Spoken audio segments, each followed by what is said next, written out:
Boy geng, balik lagi bareng gue Putu Chris. Kali ini gue bakalan ngebahas film komedi thriller yang berjudul Thursday tahun 1998. Langsung aja gak usah banyak bacot, tonton.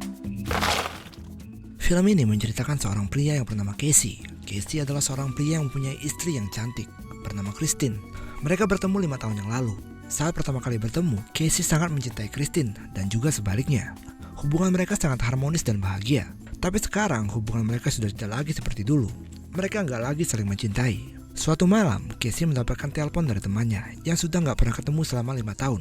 Temannya bernama Nick, dan dia menelpon Casey untuk memberitahu kalau dia akan datang ke rumahnya tinggal beberapa hari. Casey sebenarnya nggak nyaman kalau dia datang ke rumahnya, tapi dia nggak bisa menolak Nick saat dia bilang akan menikah. Hari berikutnya, Casey memberitahu Christine kalau Nick akan datang ke rumah mereka. Christine jadi bingung karena dia nggak pernah mendengar Casey membicarakan Nick sebelumnya. Dia bertanya kenapa dia nggak pernah membicarakan Nick sebelumnya dan apakah Casey berteman baik dengan Nick. Casey menjawab sebelum bertemu dengannya dia pernah berurusan dengan gangster dan melakukan tindak kriminal. Jadi dia nggak pernah memberitahu Christine tentang Nick.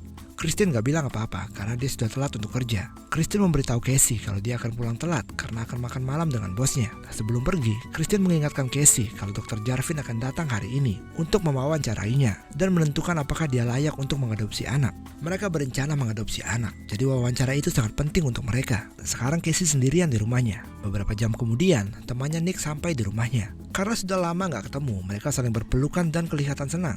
Nick bertanya kepada Casey apa yang dia kerjakan sekarang. Casey menjawab kalau dia sekarang bekerja jadi arsitek. Mendengar jawabannya, Nick sangat terkejut. Dia bilang Casey sekarang terlihat membosankan dibandingkan yang dulu. Casey menjawab kalau dia sudah berubah setelah dia berhenti dengan pekerjaan yang dulu. Casey bertanya tentang calon istrinya. Nick bilang kalau dia hanya wanita biasa, gak ada yang spesial. Dia jadi agak bingung mendengarnya. Dia berpikir kenapa Nick menikah dengan wanita yang biasa aja. Setelah beberapa saat, Nick memberitahu Casey kalau dia harus pergi ke sebuah tempat untuk urusan bisnis dan mau meminjam mobilnya. Nick memberitahu kalau ban mobilnya kempes. Casey memberikan kunci mobilnya dan Nick pergi gitu aja. Casey kembali bekerja, tapi dia nggak bisa fokus. Jadi dia keluar dari ruangannya dan melihat ada koper di ruangan tamu. Koper itu ternyata milik Nick. Casey penasaran apa isi dari koper itu. Awalnya dia ragu untuk membuka koper itu, tapi akhirnya dia mengambil obeng dan membuka koper itu. Dia segera menelpon Nick dan berteriak kepadanya. Ternyata koper itu berisi narkoba. Casey sangat marah kepada Nick karena sudah membawa narkoba ke rumahnya dan membahayakan keluarganya. Casey mau Nick mengambil kopernya dan pergi dari rumahnya secepat mungkin. Tapi Nick menjawab dia nggak bisa datang sekarang karena dia sedang melakukan hal penting. Casey memperingatkan Nick kalau dia nggak mengambil kopernya, dia akan lapor polisi dan memberikan koper itu. Tapi Nick nggak takut sama sekali. Malah dia bilang kepada Casey kalau dia bilang ke polisi, dia akan menceritakan masa lalunya kepada mereka. Setelah itu Nick menutup teleponnya. Casey jadi sangat marah. Dia membawa narkoba itu ke dapurnya. Dia memotongnya satu persatu dan memasukkannya ke saluran air. Tiba-tiba dia mendengar suara bel pintu dan dia melihat seorang pengantar pizza. Casey membuka pintu dan bilang kalau dia nggak pesan pizza. Pengantar pizza itu kemudian bertanya apakah dia bisa meminjam telepon. Casey memperbolehkannya, tapi saat pengantar pizza itu masuk ke rumah, dia langsung memukul Casey dan menodongkan pistol kepadanya. Dia bertanya, di mana kopernya? Casey menjawab kalau dia sudah membuang semua narkobanya. Pengantar pizza itu kemudian menelpon bosnya dan memberitahu tentang narkoba itu. Setelah menelpon, dia memberitahu Casey kalau dia diperintahkan untuk membunuhnya. Sebelum dibunuh, Casey kemudian meminta permintaan terakhir. Apakah dia boleh merokok? Pria itu memperbolehkan Casey untuk merokok sambil bercerita tentang dirinya. Dia memberitahu Casey kalau dia bercita-cita menjadi penyanyi dan dia menjadi pembunuh bayaran hanya untuk mengumpulkan uang supaya dia bisa rekaman. Waktu berlalu, dia dan Casey sudah nyimeng lumayan banyak. Dia berdiri dan memberitahu Casey sudah waktunya dia mati. Dan ketika dia akan menembak, dia mendapatkan telepon dari temannya. Temannya memberitahu kalau dia harus menyanyikan lagu sekarang juga kalau dia mau rekaman. Sebenarnya dia gak mau melakukannya sekarang, tapi melihat itu adalah kesempatan emas, dia pun setuju. Dia memberitahu Casey untuk memutar kaset dan dia mulai menyanyi. Casey hanya bingung melihat apa yang terjadi. Pembunuh bayaran itu jadi lupa diri dan terus menyanyi karena terbawa suasana. Kemudian Casey melihat sebuah kesempatan dan menyerangnya sampai pingsan. Dia mengikat pembunuh bayaran itu dan menyimpan dia di garasi. Casey bilang biasanya dia sudah membunuhnya, tapi sekarang dia sudah berubah. Jadi dia nggak akan membunuhnya. Dia cuma bingung apa yang harus dilakukan kepadanya. Kemudian bel pintu berbunyi lagi. Casey pergi untuk mengecek dan melihat itu adalah Dr. Jarvis yang datang ke sana untuk mewawancarainya. Casey segera membersihkan meja makan karena masih ada sisa narkoba dan memberi pengharum ruangan. Casey membuka pintu dan wawancara dimulai untuk menentukan apakah Casey layak untuk mengadopsi anak.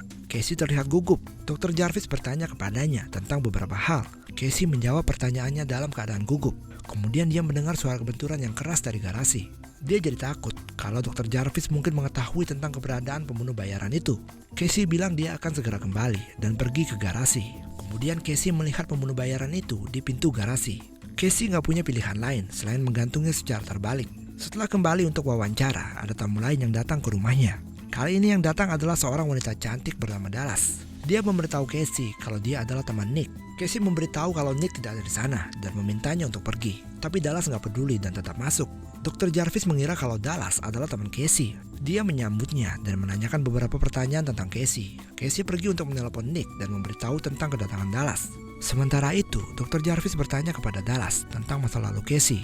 Dallas bercerita kalau Casey pernah menjadi bandar narkoba bersama Nick. Dia adalah seorang bandar yang kejam, yang gak takut sama siapapun. Dia akan membunuh semua orang yang tidak dia sukai tanpa memejamkan mata. Setelah mendengar cerita masa lalu itu, Dr. Jarvis mau pergi dari sana. Dia menganggap Casey tidak layak sama sekali untuk mengadopsi anak. Casey berusaha menghentikannya karena dia adalah harapan terakhir untuk bisa mengadopsi anak. Tapi Dr. Jarvis tidak mendengarkannya dan pergi gitu aja. Setelah dia pergi, sekarang giliran Dallas untuk menodongkan pistol ke arah Casey. Dia mengikat Casey di kursi dan menanyakan di mana uang $2 juta yang Nick bawa ke sana. Casey hanya melihat narkoba. Dia nggak tahu apa-apa tentang uang itu. Jadi dia menjawab dia nggak tahu apa-apa tentang uang itu. Dallas duduk di atas Casey dan memberitahu kalau dia jadi lembek setelah pensiun jadi bandar narkoba. Casey memberitahu kalau semua orang punya hak untuk berhenti dari dunia gelap. Kemudian terungkap alasan sebenarnya kenapa Casey meninggalkan kehidupannya sebagai bandar narkoba. Ternyata dia nggak sengaja membunuh wanita yang sedang hamil. Dia merasa sangat bersalah dan memutuskan untuk berhenti dan memilih jadi arsitek. Dallas malah mengejek Casey karena ceritanya dan bilang akan menunggu di sana sampai Nick datang. Sementara itu, dia berencana untuk bercinta dengan Casey. Tapi dia menolak dan memberitahu kalau dia sudah menikah. Mendengar itu, Dallas malah jadi lebih bersemangat. Dallas membuka bajunya dan memaksa Casey. Tapi tiba-tiba, Dallas ditembak dari belakang. Orang yang menembak Dallas mengaku bernama Billy. Sama seperti Dallas, dia juga teman Nick dan datang untuk meminta uang. Dia memberitahu Casey kalau Nick sudah mencuri uang $2 juta dari polisi dan menyembunyikannya. Billy berpikir kalau Casey tahu di mana uang itu disembunyikan. Jadi dia berencana menyiksa Casey supaya dia memberitahu di mana lokasi uang itu. Tapi tiba-tiba saja mereka mendengar sirine polisi. Billy meletakkan alat untuk menyiksanya dan pergi mengecek keluar. Di saat bersamaan, Casey berusaha melepaskan dirinya sendiri. Dia berhasil memotong lakban yang mengikatnya dan mengambil sebuah panci dari dapur. Dia duduk kembali seperti semula supaya nggak dicurigai. Billy kembali dan memberitahu Casey kalau polisi ternyata mendatangi tetangga mereka. Dia mengambil alat penyiksanya dan melihat ada lakban di lantai. Dia tahu kalau Casey sudah melepaskan diri. Sebelum Billy sempat melakukan sesuatu, Casey memukulnya dengan panci. Casey memukulnya beberapa kali dan mengarahkan pistol ke arahnya. Casey hampir membunuhnya, tapi dia ingat lagi kalau dia sudah bertobat. Jadi dia membawanya ke bagasi dan menggantungnya terbalik sama seperti pria sebelumnya. Kejadian yang dia alami hari ini benar-benar kelewatan. Casey jadi sangat marah.